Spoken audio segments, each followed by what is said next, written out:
Hi everyone, চলে আসলাম নতুন একটা ব্লগ নিয়ে। তো সকাল সকাল ঘুম থেকে উঠে খেয়ে নিলাম জল, কারণ এই যা গরম পড়েছে এই গরমে জল খাওয়াটা মাস্ট। তারপর চলে গেলাম সোজা রান্নাঘরে দেখতে যে মা আজকে কী কী রান্নার আয়োজন করছে। তো রোজকার মতন সকালবেলা ঘুম থেকে উঠে মা রান্নার তোড়জোড় শুরু করে দিয়েছে। দেখলাম মা রান্নাঘরে চিংড়ি মাছ দিয়ে যে কিছু একটা করবে।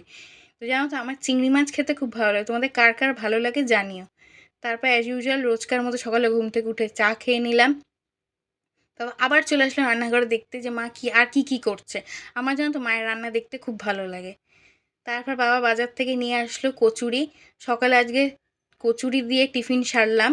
তোমাদের কার কার কচুরি খেতে ভালো লাগে নিশ্চয়ই কমেন্টে জানাবে।